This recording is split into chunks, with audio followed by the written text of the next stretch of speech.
우리 또 이다솜 자매님 한국에서 안전하게 오셨는데 또 인사 나눠주시고요. 감사하고요. 우리 옆사람께 옆사람에게 인사하겠습니다. 사랑하고 축복합니다.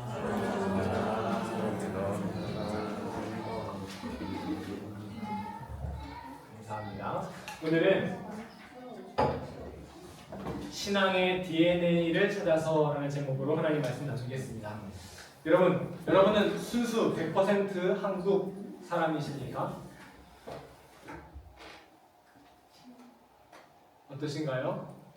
우리 전권 성도님께서는 본인 DNA, 흑인 DNA가 있을 거라고 운동을 조금 했는데 막 근육이 막 이렇게 나오더라는 거예요. 그러실 것 같아요. 아마 저기 먼 조상 중에. 우리 한국 사람이 DNA 검사를 하면 검사 기관마다 다르겠지만 한국인은 한 50% 정도만 나오고 25%가 중국 사람, 25%가 일본 사람, 나머지는 이제 몽골인, 가끔 막 키 크고 이런 사람들은 러시아인, 아니면 이제 동남아인 이렇게 분포한다고 합니다. 그렇다면 여러분 어느 나라의 민족성이 어쩌고 이런 혐오의 말들이 많지 않습니까? 이런 혐오의 말은 사회도덕적으로 그냥 나쁜 말일 뿐만 아니라 그냥 자기 얼굴에 침을 뱉는 멍청한 말인 거죠. 더불어 한 DNA 검사 회사의 공익적인 광고가 화제가 된 적이 있습니다. 실험에 참가한 사람들은 다 자국을 너무 사랑하는 사람이에요. 그런 나머지 경쟁하는 다른 나라를 좀 싫어하기도 했고요. 그런데 DNA 검사를 해보니 흑인에게서는 유럽인의 유전자가 나오고요. 유럽 사람에게서는 중동 아시아 사람의 유전자가 나옵니다. 영국 참가자가 참 웃겼는데 자기는 독일을 엄청 싫어하는데요. 독일 DNA가 막 나오는 거예요. 한 탐가 실험자는 이렇게 말합니다. 자신의 다양한 뿌리를 알게 된다면 극단주의자는 존재하지 않을 것입니다. 순수 혈통 같은 걸 믿을 리 없기 때문입니다. 그렇죠? 의식의 발달로 더 이상 순수 혈통 같은 환상을 믿는 사람은 거의 없을 겁니다. 그런데 아직도요 신앙의 순수 혈통과 같은 말을 하는 분들이 종종 있습니다. 우리 교회만 바른 믿음을 지키고 있다. 다른 교단들은 다 사탄 마귀에 현혹되어 있다. 이런 식으로 말이지요. 저는 이런 극단적인 신앙의 태도의 원인을 이렇게 분석합니다. 자신의 신앙이 얼마나 다양한 뿌리에서 왔는지 모르기 때문입니다. 여러분, 우리의 신앙이 얼마나 다양하고 복잡한 역사의 과정을 거쳐서 내가 갖고 있는 신앙인지 우리가 안다면 절대 극단적인 신앙, 남을 저주하고 마귀라고 비난하는 그런 극단적인 신앙은 나올 수 없을 겁니다. 그러므로 나의 신앙이 어떤 전통을 기반으로 어떤 역사를 통해 형성해어 왔는지 이해하는 것은 매우 중요합니다. 그래야 기독교라는 정말 넓은 스펙트럼 안에서, 여러분 기독교라는 것이 정말 스펙트럼이 넓거든요. 유럽에서부터 지구 한 바퀴 돌아서 다 있고요. 2000년이라는 시간에 걸쳐서 형성되었기 때문에 너무너무 넓은 스펙트럼이 있는데 그 스펙트럼 안에 나의 신앙은 어디쯤 위치해 있는지 알 수 있기 때문입니다. 이거 아는 게 굉장히 중요해요. 여러분 시사방송을 보면 성향에 따라 패널을 나누어서 이렇게 토론을 합니다. 왜냐면 같은 주제라도 또 다 맞는 말이라 할지라도 성향에 따라 중요하게 생각하는 것이 다를 수 있기 때문이죠. 그런데 자주 TV 토론 프로그램 보면 나는 무조건 맞고 너는 무조건 틀려 이런 입장의 사람들이 있어요. 토론 진행이 안 되는 거죠. 이런 사람들은 왜 그럴까요? 그건 자기 의견도 결국 어느 한 성향의 입장을 대변하는 것이다 라는 사실을 모르기 때문이라고 봐요. 그건 결국 공부를 안 했기 때문일 텐데 폭 넓고 다양하게 공부를 한다면, 아니 적어도 상대방의 말에 귀를 기울일 줄 안다면 내 의견이 절대적인 것이 아니라 어떤 다양한 성향, 다양한 입장 중에 하나라는 사실을 깨닫게 될 것이기 때문입니다.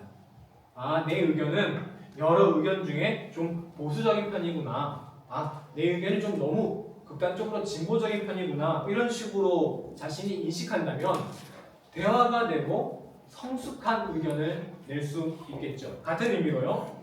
나의 신앙이 형성된 전통과 역사를 배움으로써 나의 신앙이 기독교 전통 중에 어디에 위치하고 있는지를 알게 될 수 있습니다. 그런 많은 부분에서 그동안 절대적인 기준, 이건 절대적이야 라고 믿어왔던 것이 그게 아니라 내가 이런 전통에서 신앙생활을 했기 때문에 이걸 더 중요하게 생각하고 있던 거구나. 이걸 중요하게 생각하지 않는다고 해서 어떤 사탄 막이고 이단이고 하는 게 아니구나 이렇게 깨달을 수 있게 되는 것이죠. 그래서 여러분, 저는 오늘 우리 신앙의 뿌리를 찾아가 보는 시간을 가지려고 합니다. 그래서 오늘 설교가 여러분의 신앙 DNA 검사지가 될 거예요. 설교를 통해 여러분의 신앙 DNA 검사 결과지를 받아들게 되실 겁니다. 자, 그럼 우리가 오늘 먼저 살펴볼 우리 신앙의 첫 번째 전통은 종교개혁 전통입니다. 다 같은 말인데요. 의미는 다르지만 다 같은 그룹, 우리 개신교를 칭하는 명칭입니다. 종교개혁 전통은 잘 아시다시피 가톨릭에 저항하여 나온 것이므로 우리 개신교 신앙은 가톨릭과의 대립을 통해 정체성을 형성해 왔습니다. 그렇게 가톨릭과의 대립이 중요하다 보니까 우리가 놓치고 있었던 또 다른 기독교 큰 덩어리가 하나가 있죠. 바로 올소독스라고 하는 정교회인데요. 여러분, 정교회 하면 어떤 이미지를 가지고 계시나요? 어떤 나라 이름이 먼저 떠오르지 않으세요? 러시아 정교회, 그리스 정교회, 요 정도 기억이 나죠. 그래서 정교회라고 하면은 뭔가 그리스, 러시아 이렇게 유럽 중심이 아닌 뭔가 변방에 있어서 좀 특별하지만 너무 변방에 있다 보니까 조금 변질된 그런 느낌의 이미지를 갖고 계시지 않으신가요? 그런데 이렇게 지금 정교회가 뭔가 변방에 위치해 있는 것 같은 건 이슬람 세력이 확장으로 동로마가 멸망했기 때문입니다. 그럼 우리 개신교의 역사가 얼마나 될까요?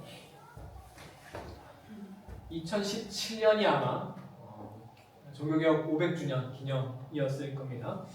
하지만 정교회는요, 동로마가 멸망하기 전까지 고대 때부터 중세에 이르는 1000년의 기간 동안, 넘겨주시면 1000년의 기간 동안 이게 기독교 세계라면 정교회는 이 기독교 세계의 절반을 담당해서 그런 종파였지요. 그것도 여기 보시면 초대교회의 가장 영향력 있는 5개의 교회 중에 4개가 이 정교회 측에 속해 있고요. 또 넘겨주시면 여기 보면은 성경에 등장하는 여러 초대교회 주요 도시들인데요. 다 어느 쪽에 속해 있습니까? 정교회 쪽에 속해 있죠. 처음 복음이 선포되고 성경 속에 있는 사도들이 처음 교회를 세웠던 곳, 그곳에 형성된 것이 바로 정교회입니다. 고대 로마 제국은 워낙 넓은 영토를 가지고 있었기 때문에 넘겨주시면 이렇게 서로 다른 문화와 정신을 가지고 있었습니다. 심지어 언어도 달랐죠. 이런 서로 다른 토양, 문화 때문에 서방과 동방은 같은 복음을 받아들였지만 각자 이해하고 강조하고 싶은 부분이 달라져 왔어요. 이해되시죠? 제가 동방정교회를 공부하면서 정말 놀랐던 부분이 바로 이 점인데요. 자, 여러분 충격 먹지 마시고 마음을 진정시키시고 들어보세요. 동방정교회의 신앙에선 예수님이 십자가 지신 사건이 가장 중요한 부분이 아닙니다. 와, 저는 이게 무슨 회개망측한 일인가? 신학교 시절에 정말 적지 않은 충격을 받았어요. 충격적이지 않으세요? 신앙생활에서 예수님 십자가 순환이 제일 중요한 사건이 아니에요. 이게 좀 충격적이지 않습니까? 저는 기독교라면 당연히 예수님 십자가 우리 죄사해 주신 게 제일 중요해야지 라고 생각하고 있었는데 알고 보니 아닌 기독교도 있던 거예요.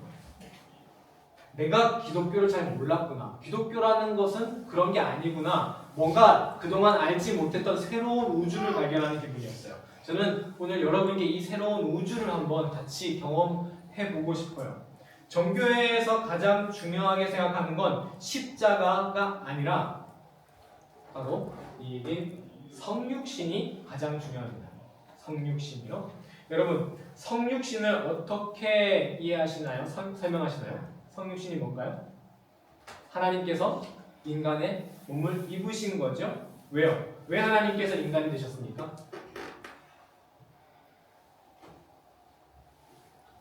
태영자님, 왜 하나님께서 인간이 되셨나요?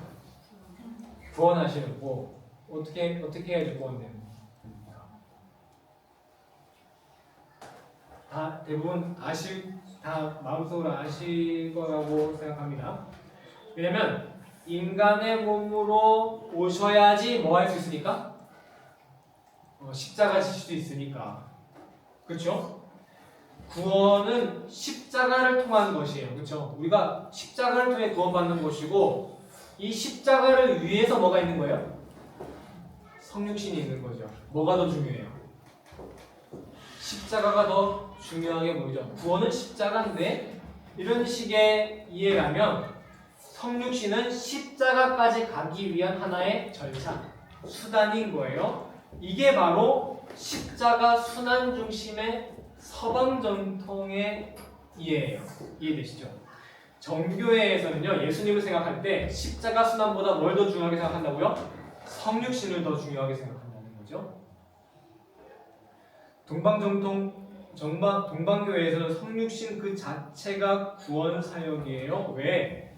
동방정교회의 구원은 죄사함도 있지만 더 중요한 거, 신화라는 것이기 때문이에요. 여러분, 구원이 뭐예요? 라고 물어보면, 우리에게 물어보면 뭐라고 대답하시겠어요? 죄사함 받는 거 라고 대답할 거예요. 하지만 동방정교회 사람들은 신화는 간단하게 말해서 하나님과 하나 되는 단계인 거예요. 그런데 어떻게 인간이 하나님처럼 될 수 있겠습니까? 불가능하죠. 이 뭔가 그 존재론적인 담이 있잖아요. 근데 그 존재론적인 담을 뚫어주신 게 뭐예요? 성육신인 거예요. 그러니까 성육신 그 자체가 바로 구원 사역이신 거죠. 그 담을 뚫어주시면서 우리도 하나님처럼 영화롭고 거룩한 존재가 될 수 있다. 하나님과 하나가 될 수 있다는 것이죠. 이런 의미에서 동방정통에서는요, 서방정통보다 부활도 더 중요해집니다. 부활이야말로 인간이 어떻게 된 상태? 예수님이 부활한 상태야말로 어떤 상태를 보여주는 거예요? 하나님과 완전히 하나 된 상태를 보여주는 것이기 때문이죠. 그렇다면 동방정통에서는 성육신은 구원의 시작이며 부활은 구원의 완성이라고 할 수 있습니다. 자, 정리해 보면요. 하나 더 넘겨주시면, 자, 서방전통교회에서는요, 십자가가 중요해요. 왜? 구원은 죄사함 받는 거니까. 그래서 서방전통에서는 구원이란 어떤 순간에 일어나는 것이 더 중요해요. 내가 여기서 예수님 딱 믿고 죄사함 받았다. 그런데 동방정통교에서는요, 점점 내가 하나님처럼 거룩해지고 하나님과 하나 되는 것이 구원이에요. 그러니까 그 가능성을 열어준 성육신이 가장 중요한 구원 사역이고요. 그래서 동방전통교회에서 구원은 점점 하나님처럼 거룩해지는 과정에 더 집중합니다. 그러면 에덴 동산에서 아담과 하와에 대한 이 동방 전통에 대한 해석을 들으면 아마 놀라 까무러치실 거예요. 에덴 동산에서 아담과 하와는 본래 어떠했습니까? 하나님이 지으신 형상 그대로 완전했죠. 그런데 어떤 죄를 지어서? 선악과를 먹는 죄를 지어서 완전히 타락했어요. 도저히 혼자의 힘으로는 구원받을 수 없는 상태로 타락해버렸어요. 그래서 예수님께서 오셔서 회복시켜 주시는 거죠. 이런 구도로 말이죠. 여기 잠깐 다 넘겨주세요. 네, 이런 구도로 말이죠. 이게 바로 우리가 알고 있는 에덴 동산의 구도예요. 완전했지만 타락했고 그래서 예수님 오셔서 회복시켜 주신 거예요. 그런데 동방 전통에서는 에덴 동산의 아담과 하와는 죄짓기 전에 완전한 상태가 아닙니다. 하나님과 하나됨이라는 단계의 여정을 이제 막 시작한 가장 불안하고 연약한 상태인 거예요. 완전했지만 죄 때문에 타락한 게 아니라 이미 불완전한 상태로 창조가 돼서 점점 하나님께로 나아가야 하는 가장 연약한 상태. 죄 짓는 거는 그런 상태니까 당연히 죄를 지을 수밖에 없는 거예요. 갑자기 죄를 짓고 타락한 게 아니라 언제든 죄를 짓는 연약한 상태였다는 것이죠. 그러므로 동방 전통에서는 예수님이 세상에 오신 게 단순히 죄 때문만이 아닙니다. 우리는 예수님께서 우리의 죄를 위해서 오셨다고 이렇게 당장 관용어처럼 말하잖아요. 그러니까 죄는 동방 전통에 생각할 때 하나님께로 갈 수 없는 여러 장애물 중에 하나예요. 예수님은 당연히 그 죄도 해결하시는 거고 그것보다 더 중요한 거 하나님께까지 나아가는 거. 그 길을 열어주신 분이 하나님이라는 거죠. 그러므로 동방 전통에서는요 에덴 동산의 구도를 이렇게 말합니다. 처음에 하나님이 연약한 모습으로 창조한 인간이 점점 하나님의 예수님의 그 구원 사역으로 하나님처럼 되어가는 것. 어느 것이 맞고 어느 것이 틀렸다고 할 수 없습니다. 뭔가 대립적인 이야기처럼 들리지만요, 사실 두 이야기는 전혀 대립하지 않고 강조점만 다를 뿐입니다. 여러분 교회에서 이런 설교 들어보신 적 있어요? 여러분 나쁘게 살아도 돼. 그냥 예수 믿고 구원받으면 땡이야. 이런 설교 들어본 적 있어요? 없죠. 우리가 예수님은 구원도 받아야 되지만 어떻게 돼야 돼? 하나님 닮은 사람, 거룩한 인생을 살아가야 돼 라고 붙이잖아요. 결국 똑같은 이야기인데 어디에 강조점이 있냐가 다른 거예요. 이해되시죠? 자, 서방에서는 완전 타락, 완전 타락 회복의 구도라고 했죠. 그러므로 넘겨주시면 서방에서 인간을 이해할 때는 인간은 어떤 존재? 완전히 타락한 존재. 그래서 구원을 위해서는 아무것도 할 수 없는 불능성이고요. 또 구원에 있어서는 완전히 그냥 예수님의 구원을 기다려야 하는 수동적인 존재예요. 하지만 동방에서는 인간은 어떤 존재예요? 연약하게 창조됐지만 점점 그 예수님이 열어주신 길로 내가 하나님을 닮아가야 하는, 그러므로 어떤 타락되고 어떤 불가능한 것에 초점 맞추기보다는 하나님의 형상, 하나님을 닮아갈 수 있는 그 가능성에 더 초점을 맞춥니다. 또 말해볼게요. 그러면 우리 설교할 때 하나님의 형상, 이거 틀린 겁니다. 하나님의 형상조차 없습니다. 이렇게 설교하시는 목사님 들어본 적 있어요? 우리도 우리 안에 하나님의 형상이 있다는 것을 인정해요. 하지만 뭘 더 강조하는 거예요? 타락한 인간의 연약함을 더 강조하는 거예요. 뭐보다? 동방의 전통보다. 왜 이렇게 다른 걸까요? 우리 동방과 서방이 말이죠.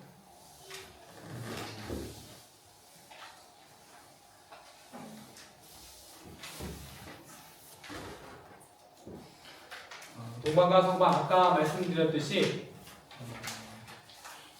이런 차이 다시 설명하자면 종교에는 동방의 전통은 예수님의 십자가보다 성육신을 더 강조한다고 말씀드렸습니다. 이것은 이 동방 전통이 예수님의 십자가의 은혜를 몰랐기 때문이 아닙니다. 단순히 다시 말씀드립니다. 각자의 문화와 토양으로 인해 복음에 대해 강조하는 점이 달라졌기 때문입니다. 당시 읽어주시면 로마는 동방과 서방 세계로 나누어져 있었죠. 서방 세계가 사용하는 언어는 라틴어였는데요. 라틴어는 매우 논리적인 언어였다고 합니다. 그래서 로마의 법과 도덕이 아주 발전을 했어요. 이렇게 해야 되고 이렇게 하면 처벌받고 이런 식으로. 당연히 서방 사람들은 매우 이성적이고 논리를 중요시 여기는 경향이 있었겠죠. 이런 사고체계, 이성과 논리를 중요하게 생각하는 사고체계 하에서 복음을 들어보니 법이 굉장히 발달한 그런 문화에서 복음을 들어보니 뭐가 딱 들려요? 죄가 들리죠. 죄를 지으면 벌을 받아야죠. 이게 논리가 되게 중요해지는 거예요. 그러니 뭐가 제일 중요해질 수밖에 없습니까? 예수님의 십자가가 제일 중요해질 수밖에 없어요. 죄를 해결하는 게 제일 중요하니까요. 반면 동방세계인 헬라어는요, 법전보다 문학 작품 위주로 많은 발전을 이루었습니다.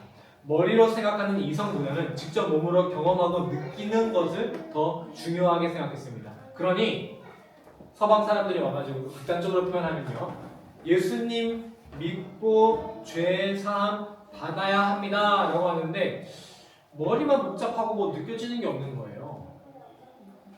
내가 직접 하나님을 경험하고 느끼는 게 더 중요해요. 그래서 하나님과 하나 된다는 그 신화, 논리보다는 신비를 더 강조하게 되는 겁니다. 정리하자면 신앙을 받아들이는 데 있어서 서방교회는 머리로 이해하는 이성이 중요하고요, 동방은 내가 느끼는 경험이 중요합니다.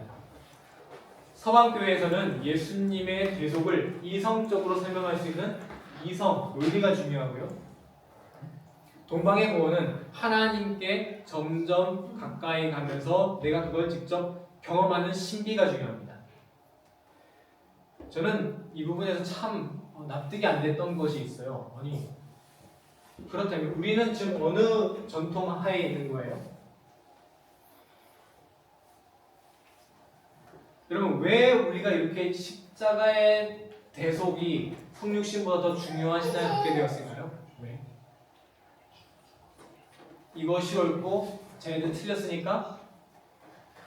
라기보다는 우리는 어디 아래 있습니까? 넘겨주시면 우리의 신앙의 전통은 어디서 왔냐? 바로 이 서방의 서로마, 동로마 나눴을 때 이 서로마의 전통의 신앙을 우리는 그 뿌리로 갖고 있기 때문입니다. 이해되시죠?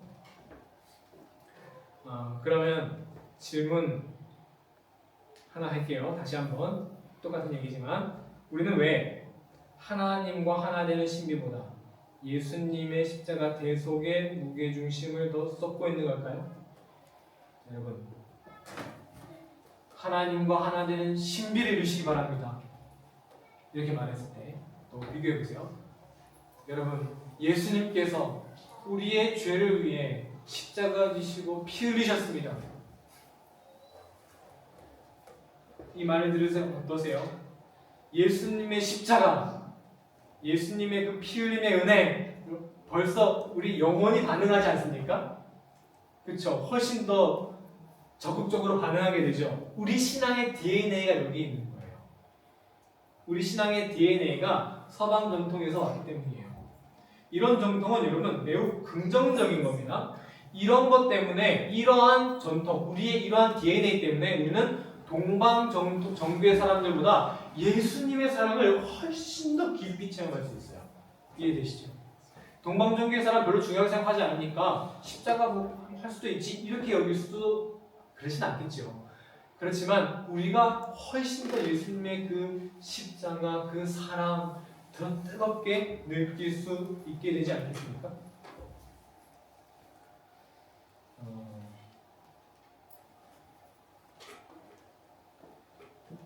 우리는 이렇게 재밌는 건 다시 한번 보여주시면 개신교와 가톨릭 같은 서방 전통 아래 있지만 우리가 가톨릭을 비판할 때 이렇게 비판을 합니다. 가장 중요한 점이 구원에 있어서 믿음뿐만 아니라 인간의 행위도 필요하다 이렇게 말한다는 거예요. 가톨릭은. 그런데 가톨릭이 속한 서방 전통에서는 동방 전통보다 인간의 무엇을 더 강조한다고요? 서방 전통이 더 인간은 불가능해, 인간의 타락을 더 강조한다는 거예요. 이게 안 맞잖아요. 그런데 가톨릭이 구원에 있어서 인간의 행위를 강조하는 거야라고 말하는 건 우리 보기에 그렇다는 거예요. 왜? 한번 읽어주시죠. 기독교는 인간을 이렇게 이해합니다. 타락한 존재예요. 아무것도 할 수 없는 존재. 하지만 동시에 어떻게도 이해해요?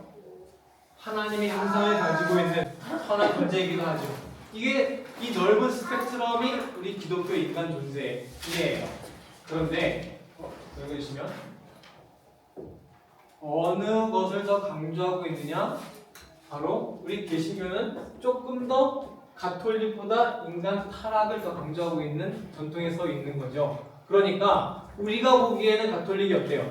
왜 이렇게 인간을 긍정적으로 생각해? 인간이 구원을 이해할 수 있다고 생각해? 라고 막 비판하는 거예요. 근데 반대로 정교회가 보자면 가톨릭이 어떻게 보이겠어요? 인간이 그렇게 타락하진 않았어. 이렇게 보는 거예요.